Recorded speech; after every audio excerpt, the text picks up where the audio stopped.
we propose. This meeting is being recorded. For 125, like, let's see what's the current status, and if we need to assign someone to, let's say, responsible for review, right? So we can quickly go over all these features first. Is that okay? Yeah. Yeah. Okay. And I have a random additional topic that we can cover at the end. Okay, sure. And so in the status, like we can customize like anything we want. Like right now, there is some like a block. Like what I mean is it's blocked by something, and also if need review, right, we can make this as a status to like make sure we understand it requires someone to review. And we also want to add. Hey, Jean, I remember you added a reviewer, but it's not showing anymore. I thought last time you have some field there. Yeah, I'm not sure. Like, it disappeared because I remember last time I could not see it, but you were showing it last time. So.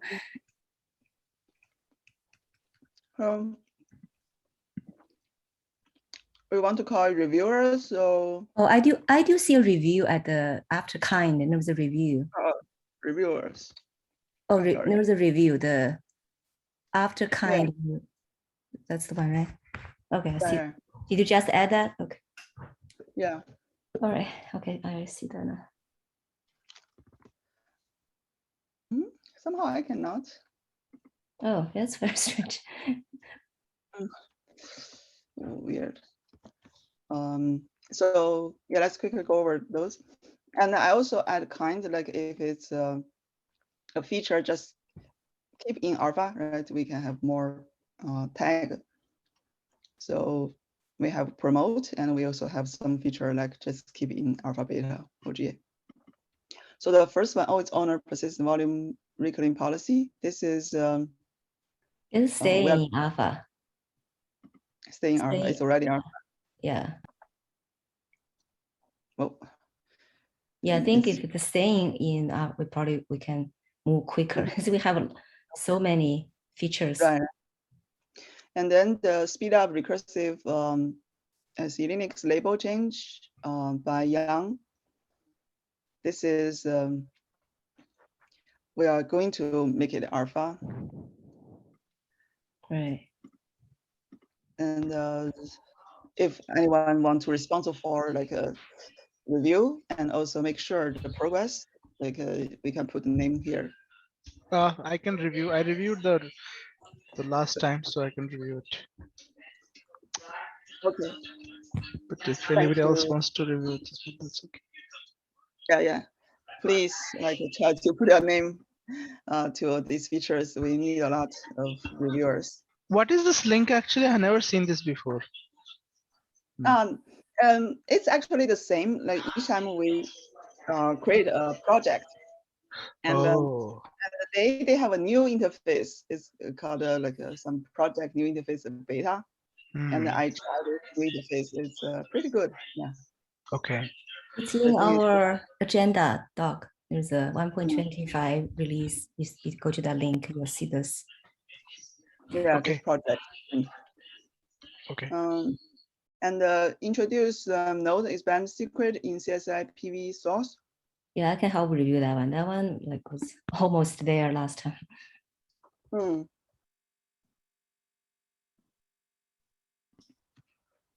And the next one, prevent unauthorized volume mode conversion during volume restore. Yeah, that one is already alpha and staying in alpha. Okay. Yeah. What? Okay. Okay, feature meaning maybe. Okay. I see. Okay. We can change it if it's okay. All right. Transfer volume snapshot between namespaces is a new feature.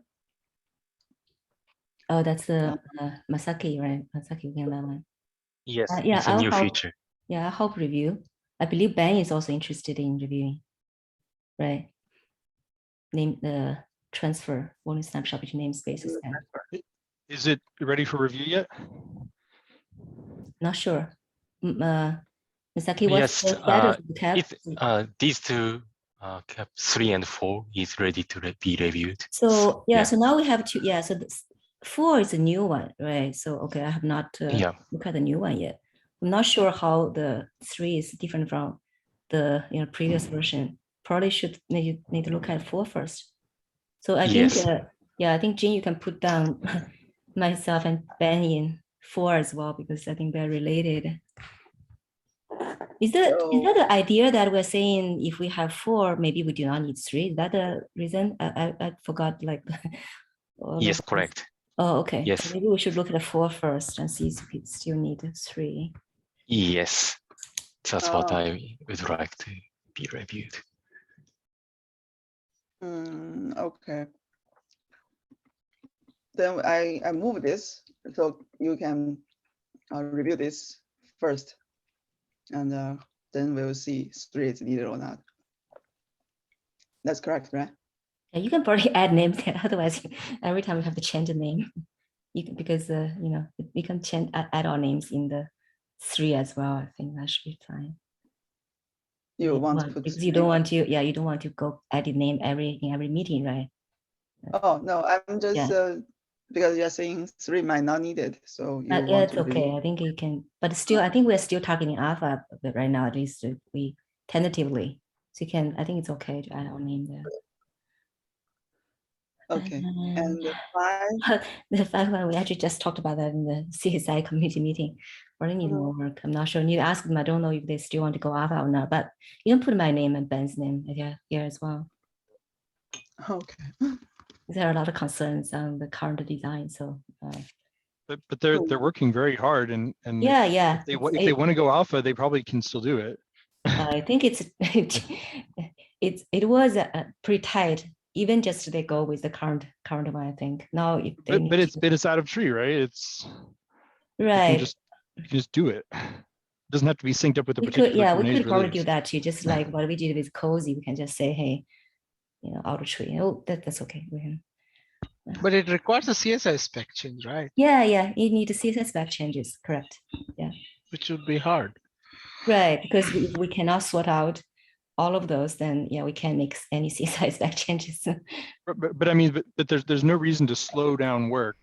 Just yeah, we can still. I think there are a few other things we need to evaluate, right? So I think they need to finish those before we even formally put together CAB, I believe now, right? So, we can keep working on it. Yeah. This is a big one. I mean, I would be very surprised if we can reach alpha in one release. Really, this one, right, has a lot of pieces.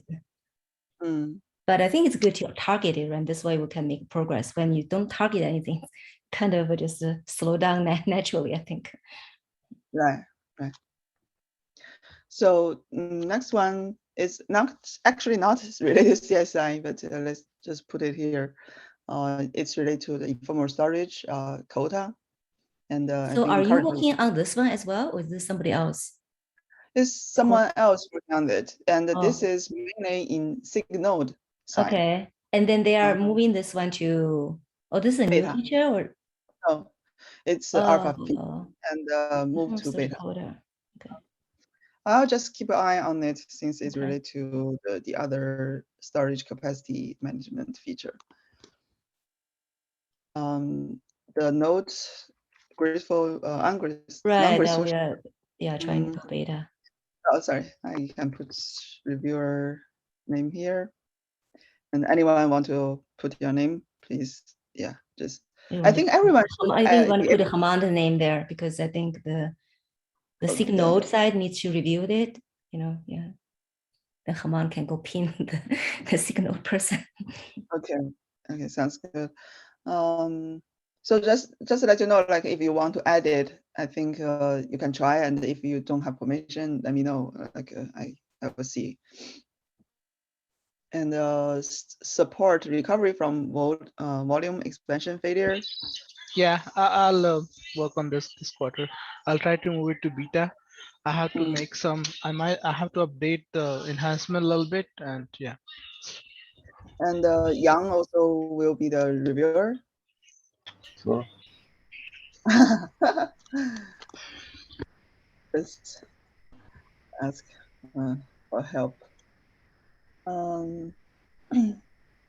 The next one, PV health monitor. So Haman can help, right? This one we're trying to move this to beta. Haman. Okay. So we did get the matrix change in. Yeah, matrix is in there. Yeah. Yeah. Okay. I need to take a look. I'm not sure why we need to.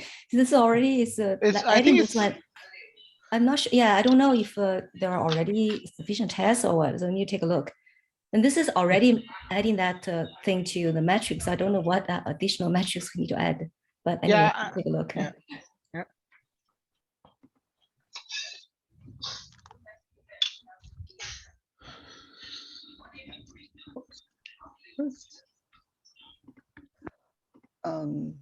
Later I'll see whether I can add some notes. And the CSI inline volume support, it will be beta to GA. Yeah, that's right. So I need to update the KEP again, have some testing to do, and I have one bug fix PR I just pinged you about, Jing, that I'd like to try to get merged soon to fix volume reconstruction. Okay, then I'll put my name here and need review. And who else was reviewing this? Patrick or someone? Masaki had some comments.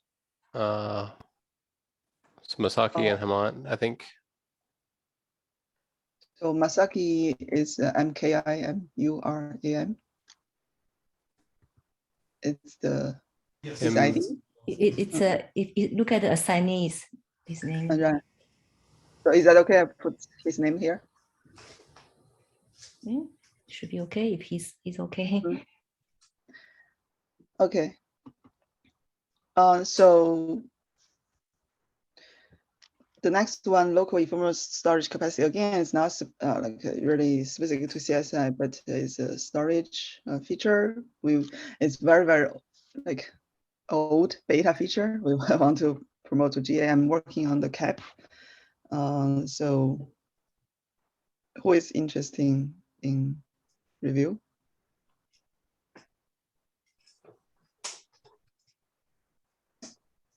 Then if nobody's can, I can take a look. thank you.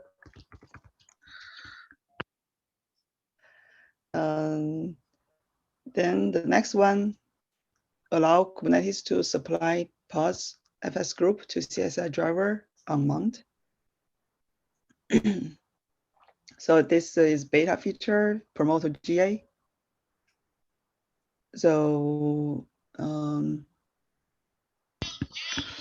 I think the signage should be Fabio. If I'll put his name. And, well, I think the assignees field is you have to go change that on that issue. Okay. You go to that issue and change the signage. It's automatic. Oh, maybe I can change. Okay, let me see. You can change it. You have. Yeah, I remember I was able to change it last time. Let's see. And then, who is the reviewer? But okay, so how is it this one? No, it's not this one, right? Which Fabio? Fabio, like this. This one, right? Well, is this? I don't see what you are sharing. So. What is that? Let me see. Fabio Berlinato, is that right? Yeah. Berti. Is that right? This one? Yeah, that sounds right. Bertinato. Okay. All right. Yeah, that's in.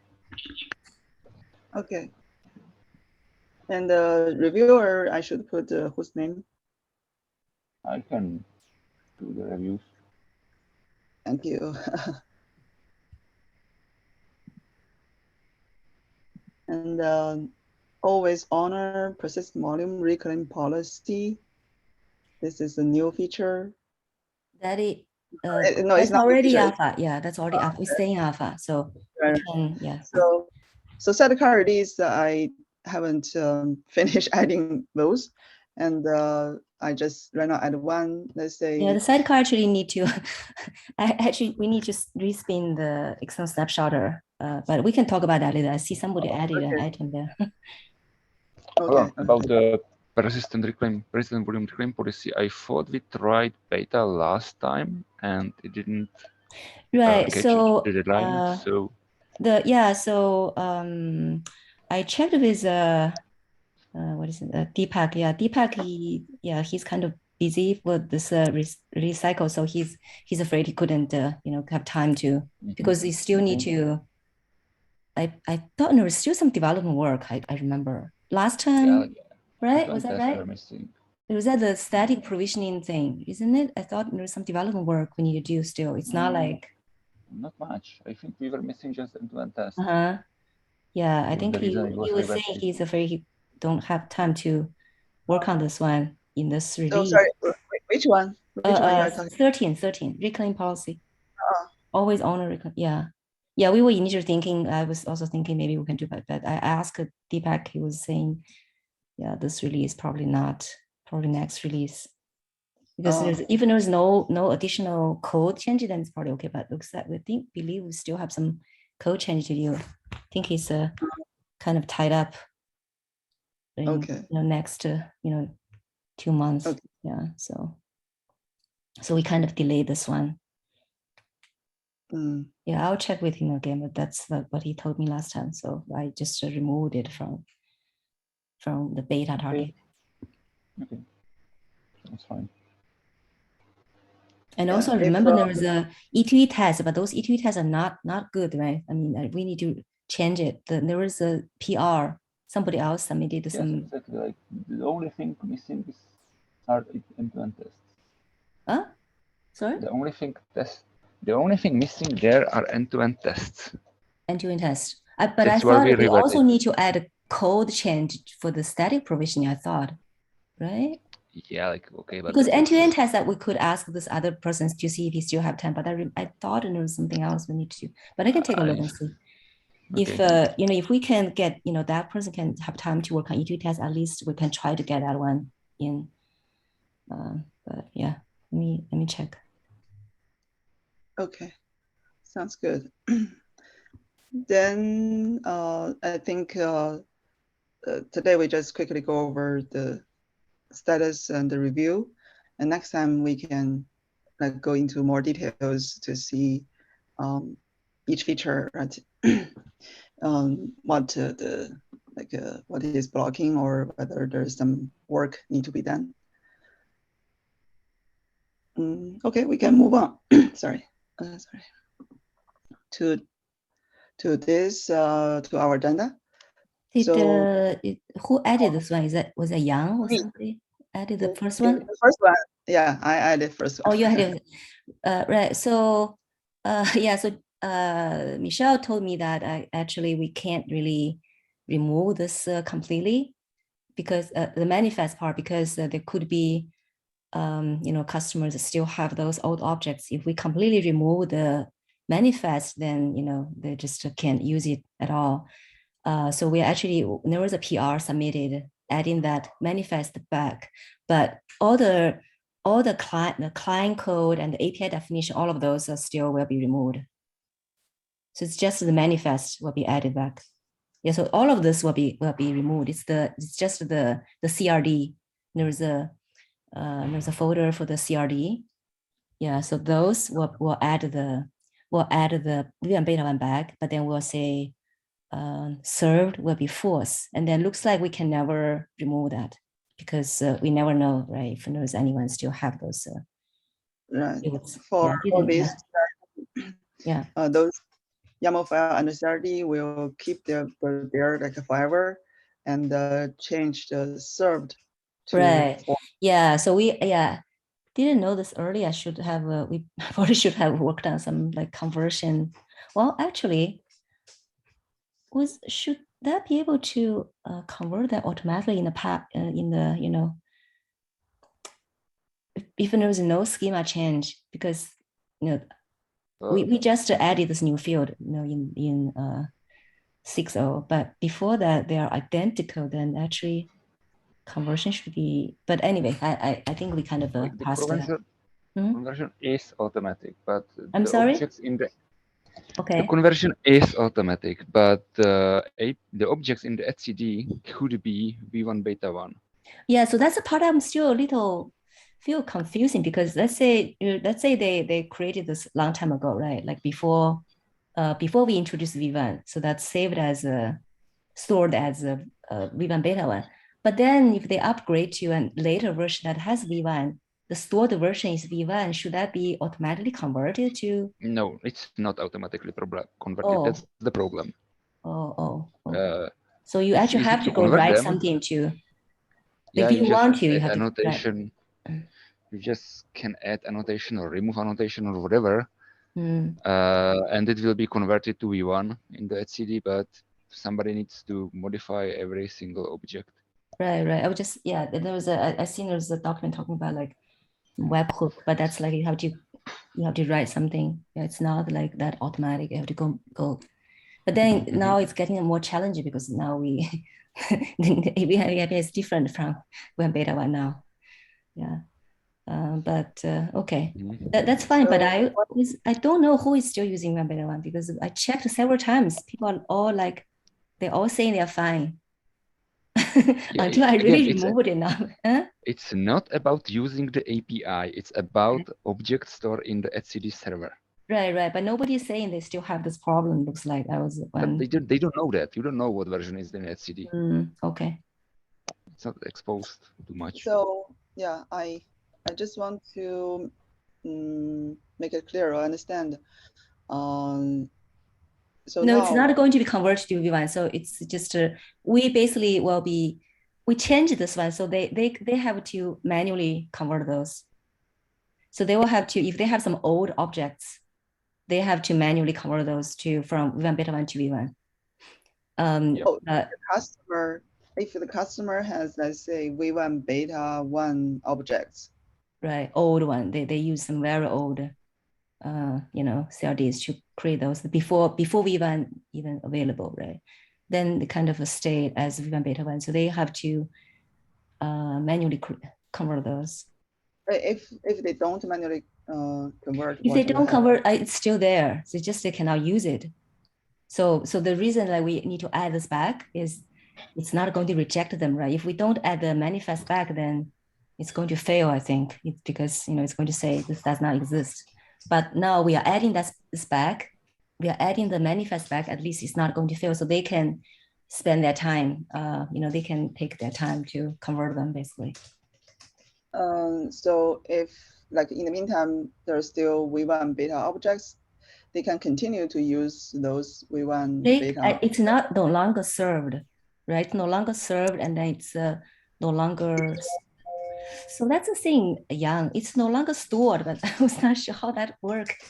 It's not served anymore, but then how? I'm not sure what that means. It's not served like. It also stored version is also false, right? It's also not stored. So where is that even stored? I guess. So you can only have one stored version, and right. I was just wondering, like, what does that mean by, like, we say, because v1 beta 1 is served is false, stored is false. So what does that mean when those objects are still existing? I'm not sure how. It means that you have enough metadata to convert it to v1, right? That's they can, yeah, they will have to do something too. I was just not a little. No, the API server will automatically convert it if it has the v1 definition and it has the v1 beta 1 definition, regardless of which one is served. Does it still convert though? If we say served is false, that's part I'm not sure. Yeah, it will. Means okay. It means that if you try to make a call, if you give it a v1 beta 1 object, it'll reject it. If you ask for v1 beta 1 object, it won't give it to you. But if it has one, it will convert it to v1. Okay, so basically it's kind of still stored as a v1, basically. All right. There should be a way. I don't know, but there should be a way to, like, force the API server to go through and, like, touch every object. There is, but I think you will need to write something. Right now we don't have it, so I mean we can.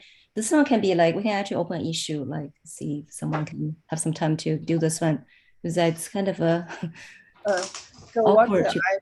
I really want to get is now once we make served equal to false, will it break anything? So for existing customer, which have the old V1 beta objects, will it break anything? It will break them, and yeah, it's been deprecated for a long time. So yeah, that's the same thing, right? Jing, if you just think about the, when they removed those APIs in 1.22, there was a lot of API got removed. Remember, they broke a lot of things. They broke our driver. It will happen if you don't, because you are told it's deprecated a long time ago. It's going to be removed. When it's removed, that's why there's that long. That's why there's a long gap after you introduce V1 before you remove. Right. Like we introduced this in 1.20, right? So now it's we're working on 1.25. Oh, this is 1.24 basically. Yeah. So we have given enough time basically.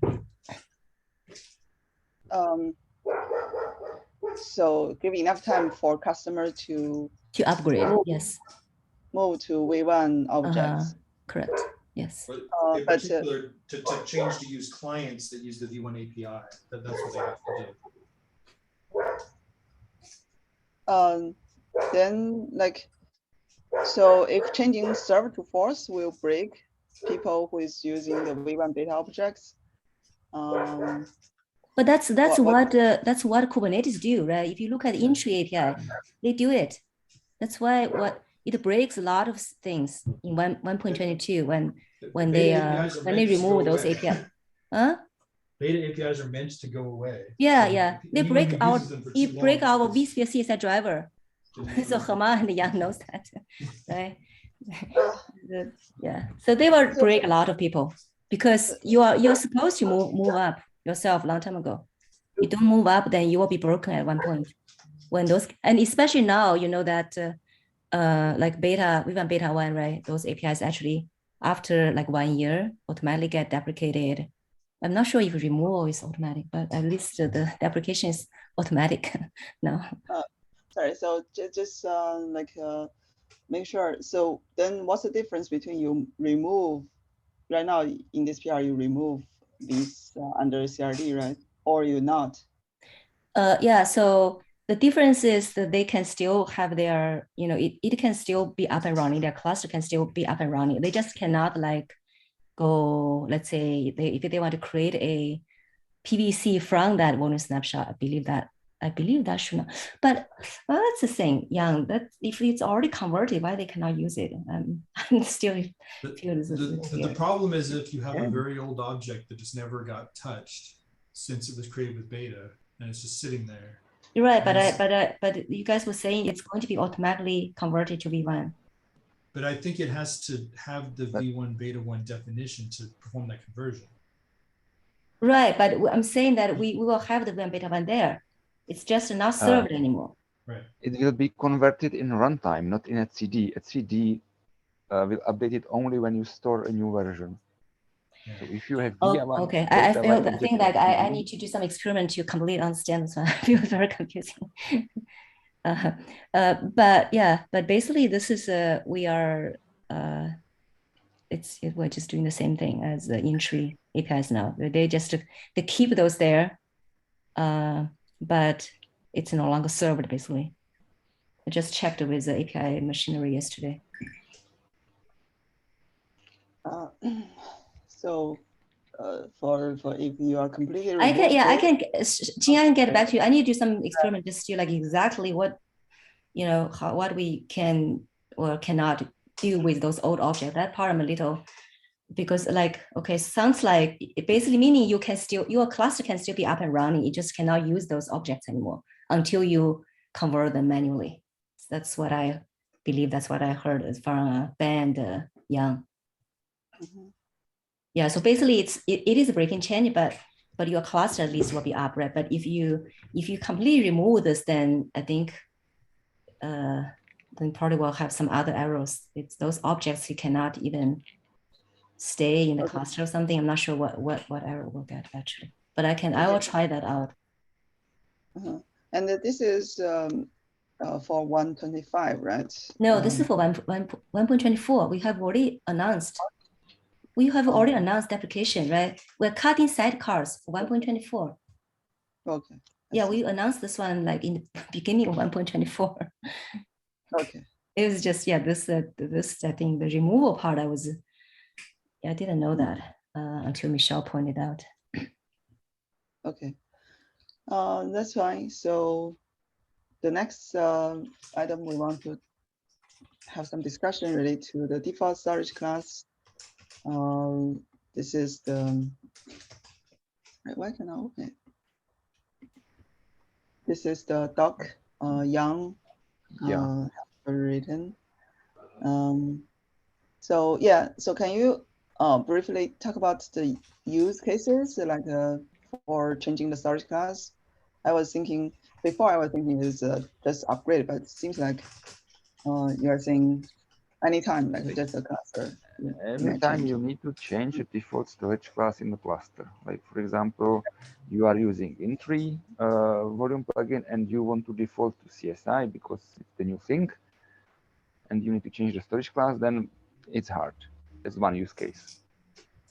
Right. For us, we actually facing this issue, but we are trying to, during the upgrade, right, we change the cluster default from in-tray to CSI, and so that is when we do that. It doesn't need to be cluster upgrade. It can be anytime the user decides that they need something else. They buy a new storage box from NetApp and they want to use it as default, so they plug it into the OpenShift into Kubernetes, and they need to change the storage class somehow, the default storage class somehow. But okay. just to be clear, it's actually easy to do it. It's just there's a window of time where if a PVC gets created in that window, bad things happen, right? Yep, exactly. Okay. And in reality, like this window of time can be a couple hundred milliseconds. It's not a very long window. It's just we don't. Well, there is also a case when you want to recreate the default storage class. You want to change a parameter or something, and then like you have like the deletion succeeds, but the recreation fails from some reason, and then can take some time to fix yeah. I mean, I just wanted to make sure everyone understood. Like, at a high level, this is very easy to do, but there's a small race condition where if a PVC gets created, you've got problems, and that's what we're trying to fix. Yep, exactly. Yeah. Thanks, Ben.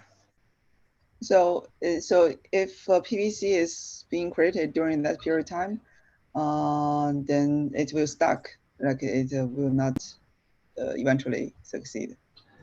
It depends how you. Well, yeah, it depends how you do it. At the beginning, I have two scenarios. I have to change the default storage class.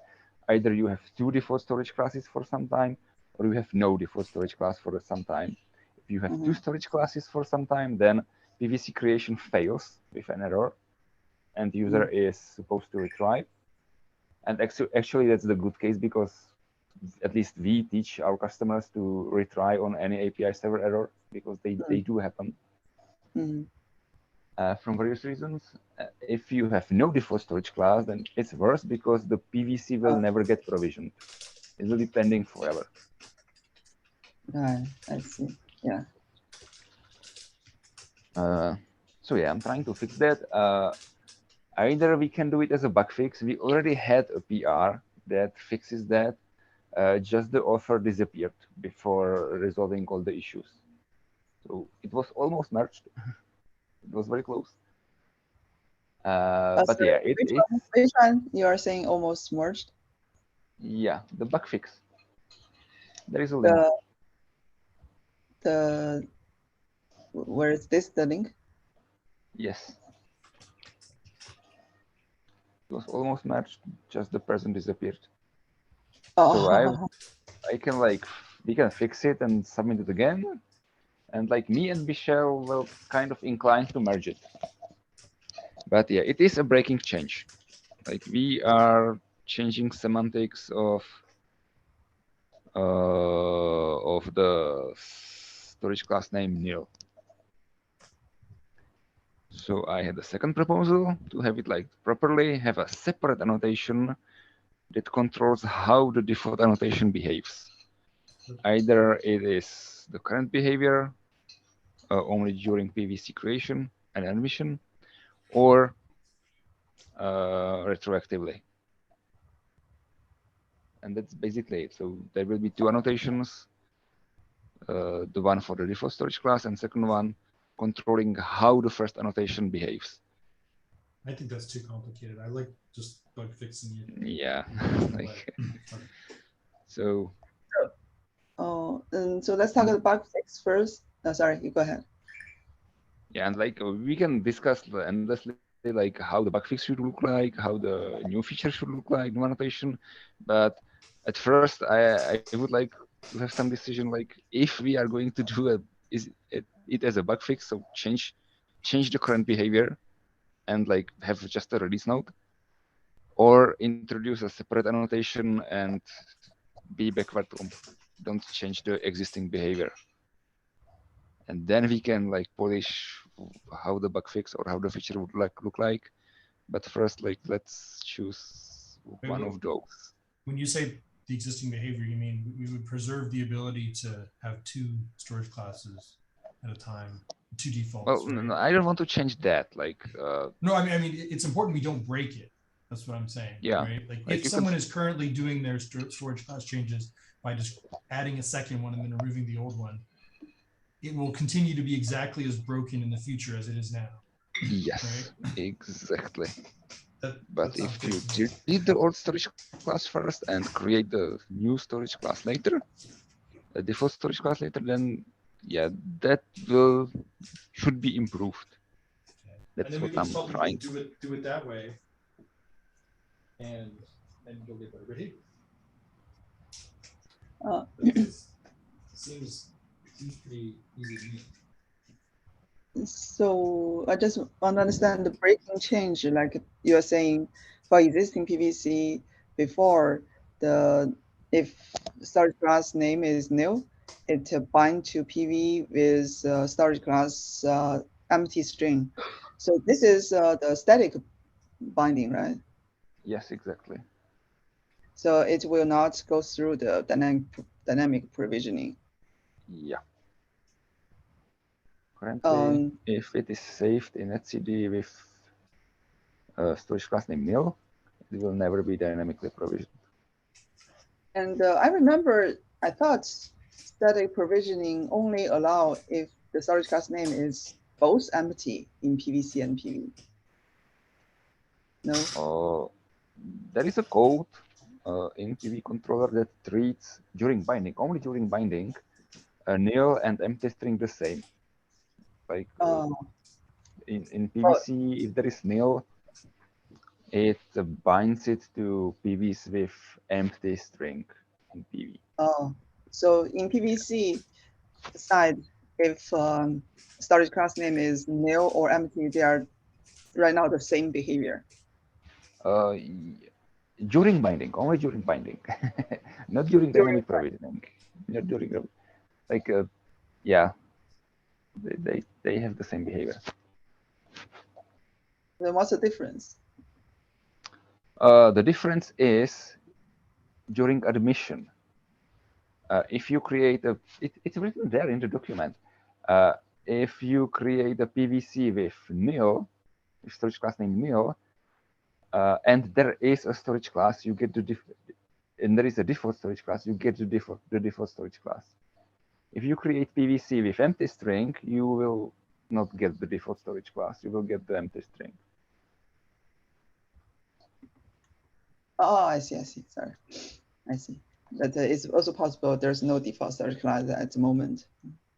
Yeah, like at the beginning, I wrote it there. Like when we introduced storage classes, we didn't have storage class name in the PV, so all of them were by default nil. When you upgraded from a version with no storage classes to a version with storage classes, then the default was nil. And we had it like the fallback to the static provisioning that was the thing at that time. So we treated it as empty string for binding. Okay. Then for my go ahead. Like now, like I don't know, 5 years later, behavior is kind of not good. I see. So my kind of thought is the bug fix actually is the right behavior we want, right? although it's breaking the existing behavior, but I don't think just but nobody wants the existing behavior. It's not like someone would say, I wanted it to work that way. Everyone, right. It's a bug. Right. We don't know that. I'm pretty sure there will be some exotic customer complaining that we break them, but yeah, I'm willing to do that. Yeah, the risk seems a little bit low. Have this fix because it's very rare. Like I feel someone really depends on this behavior that you have. Let's say new like a storage class name, and you really want to like static binding to empty like a storage class name or PV, right? Yeah, it would be very like a rare case. Yeah. Okay. So is the generic sentiment here like do it as a bug fix? And then add a release note. Yes, of course. Okay, I will talk to Michelle because she could have a different opinion. She left a comment that this is the second option is the safest approach. But if she's fine with the bug fix, then I will find somebody to send the pull request. Yeah, I think the pushback to Michelle should be, you know, if you prefer the second option, you have to explain why anyone could prefer the first option. Right? Yeah. I mean, why anyone could prefer the current behavior, I mean. Because it's possible she knows something we don't. Yeah, sure. Yeah, but definitely I will talk to her. I will check if she has some concrete examples. Right. But on this call, nobody's against. Like, okay. Yeah, sounds fun to me. Yeah, I think looks like unless someone here have a different opinion, like please talk about it. Otherwise, I think we are fine with option one. Yeah, guys, I think I read my comments, right? My only concern is just if there's anyone is depending on this, but if we are not, we're sure nobody depends on this, then I think that's fine. Yeah, I think Michelle said something there. Maybe could be used depending on the static binding to a PV, empty PV for default storage class. Static binding to a PV that has no storage class, right? The workaround would be if you know, after this bug fix goes in, if you want to have no default storage class, well, I guess you could continue just having no storage class, and if you did have one, you'd have to set your PV storage class equal to that for them to bind. Yeah, it's a very weird thing to do, anyways. Right. So I mean, the extreme of like never break anything is also never fix any bugs, right? And like we can't go to that extreme. Yeah, no, not saying not fixing, right? Sometimes it's just that's why it was this the safer way, but it also takes a longer time. Yeah.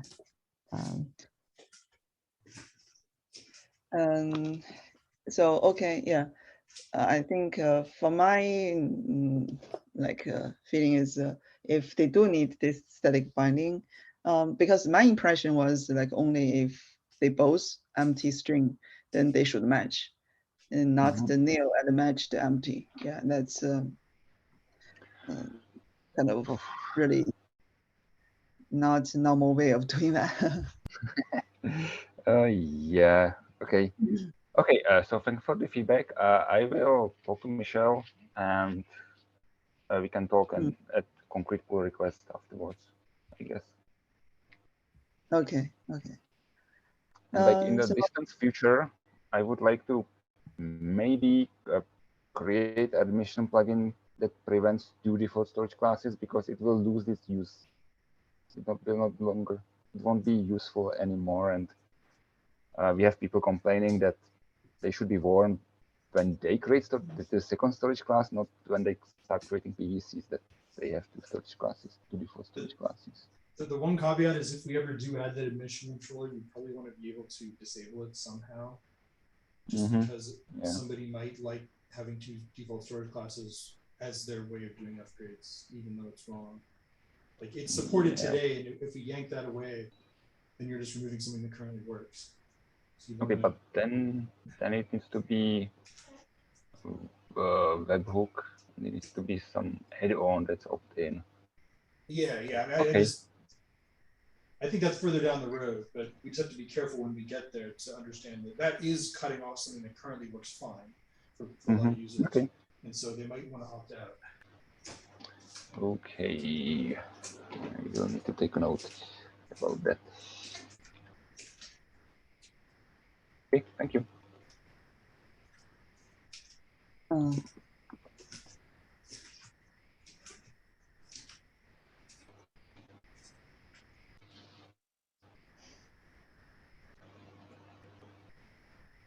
All right, can we jump to my topic? Yes, yes. It's a quick one, because we've talked about this before. So we all know that when you drain a Kubernetes node, it's possible for the node plugin to get killed while there's still attached volumes, and then Kubernetes can't unpublish on stage the remaining volumes. So we have to do something about it. Currently, the solution that's recommended is to use like a high priority class to ensure that it's sort of the last thing to get killed. It would probably be better to have Kubernetes actually understand which pods are CSI plugins and to explicitly know that they need to be killed after all unpublished and unstages have happened, but potentially before other critical services go away. But we're not. I don't think anyone's planning on implementing that feature yet because that's a lot of work, and the priority class seems to work well enough. The specific issue we've run into is on GKE. There's now a default quota on priority class pods that gets set. And again, by default, if you try to set your daemon set to system priority class, you exceed your quota and it fails. And so I'm wondering how people are handling that. Are you just including a resource quota on high priority classes with your CSI plugin when you install it? Like, what are other people doing? So can you repeat your problem? Like the default, you mean the storage, resource quota? What kind of quota? Yeah, there's a default quota on high priority pods of like 0 for new namespaces. So if you don't set a quota and the user tries to create a pod with the system node critical priority class, they hit the quota limit of 0, but automatically. And the workaround is you have to explicitly set the quota to something above 0. And so Kubernetes is if there is no quota, it's assuming the correct number is 0 for system node critical pods, which breaks ordinary CSI plugin installations. So basically, because the default is 0, you cannot set the plugin to the critical right. pod. Or more accurately, when you define your daemon set with the critical, it just fails, right? You just get rejected. Okay.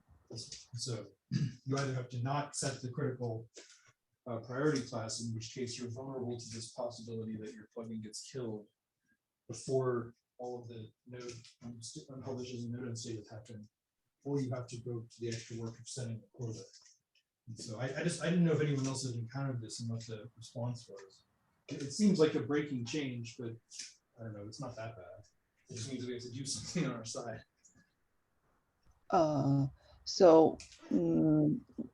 I don't know the default quota is 0, so do you know why they set default to 0? It's a new feature in KubeAPI server. It defaults to false, but GKE turns it on. No, but yeah, turn it on, but it's set to 0. Basically, it's equal to you cannot use it.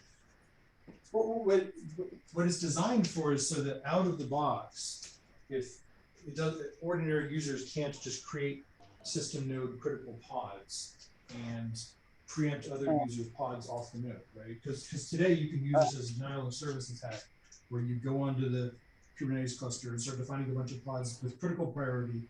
Everyone else's pods get evicted, and then they get angry. And so I guess what they did is they said, okay, like if no one sets a quota, and this flag is set on KubeAPI server, then we'll just assume the quota is 0, so that you have to opt into allowing system node critical just whatever it's called. Oh, okay.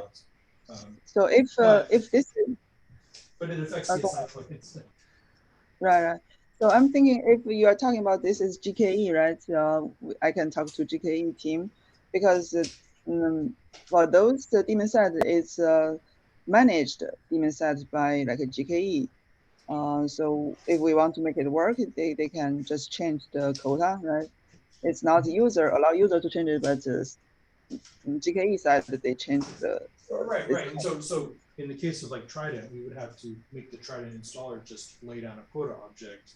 And of course it has permission to do that, but it's just another object we have to create to allow installation to succeed.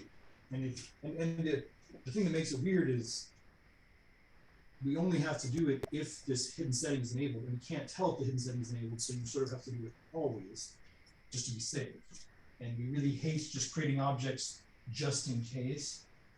But you're going to be forced to do that in situations like this. And but this problem is not specific to GKE. I guess like any Kubernetes cluster, right? It's any cluster where the default resource quota for critical pods is enabled. No. So yeah. So anyone else has some experiences about this? Like I find it surprising that node drain kills daemon set pods because they are usually ignored by draining a node. Maybe it's something more aggressive than a drain, but there's a flavor of node shutdown that just starts killing pods indiscriminately. Okay. And the way that we protect our node plugin from getting killed before all the volumes are decached is by setting a higher priority class. Yeah, okay. So and it's the again, last like, one to get killed. like similarly, like the priority class is for evicting. Like if you need a space for a new pod, then you kill the one with in the lowest class. Yes. But it doesn't control draining. At least the regular draining that we do. Unless it's system critical, right? The ones that are above 1 billion priority are treated specially. And I believe those are made immune to draining, or maybe maybe there's another flavor that's more aggressive than drain. Again, I can't remember I know that there's a scenario where like you can have your node plugin get killed while there's still pods and volumes, and then you can't clean up those pods. That's good. So also, how about the eviction? Like, because the behavior, like if you have resource shortage, right? We have eviction that will pick some pods to evict. Do we have some way of preventing like those daemon set pods being evicted? That's the priority class. You give it high priority class, and they won't be kicked out. Yeah. It would be better in the long run if Kubelet actually understood which pods were CSI plugin or node plugins, so that it could treat them specially. But like we don't have that feature yet.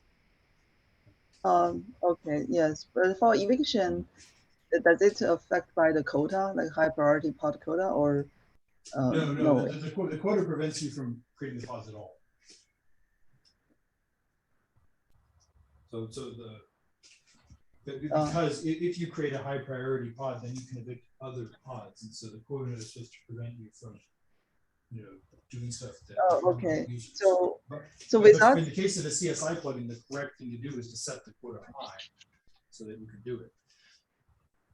So then, without this quota feature before, what we do? Those are daemon set. Those plugin pods are also set as some system kind of pod and will be evicted later than others. That's how we do it today. And this new feature even have better guarantee, or what's the difference? Yeah. The new feature says if you don't set a quota, it defaults to none. Right. So in the old world, if you don't set a quota, you get infinite. Now, if you don't set a quota, you get none. If this feature is turned on, only for pods with critical priority. So you have to explicitly set the quota to give yourself the ability to create these pods. Oh, then that breaks it's kind of break things, right? Yeah, it's a breaking change. I mean, we could complain about it, but it already merged. It's already shipping, so we have to work around it now. Oh. And I'm just trying to figure out what the best way is. So. Oh, I see. Like how about other system like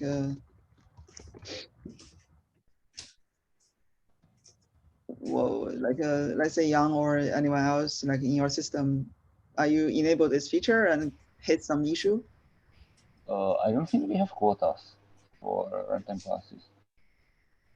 Because in my CSI drivers or the drivers that we ship, we just set the highest resource class and nobody complains. So the rest of cluster kind of accepts that. I guess we have the quota enabled, but we don't have the quota set. Right. That's the key. Is on these GKE clusters, quotas are enabled and no quota is set. And this flag says that means assume the quota is 0. Because normally when the quota is not set, it's infinite.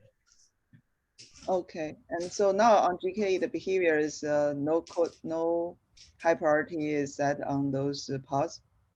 No, the pods just cannot be created with high priority. You no pod at all until you create a quota for yourself, which is what we're probably going to do. But I wanted to just see if other people are suffering this behavior as well. Okay, but GKE, right? They manage those CSI plugin drivers, and they should make sure those pods can be started successfully, right? I mean, GKE ships with its own plugins, but nothing stops a cluster admin from putting more CSI plugins on after the fact. Oh, right? I see. And that's exactly what we do, right? NetApp offers data management service on GKE clusters using Trident CSI drivers. So you install Trident on top of your existing GKE cluster alongside whatever other CSI drivers are there, and then you use it, and then you can have problems.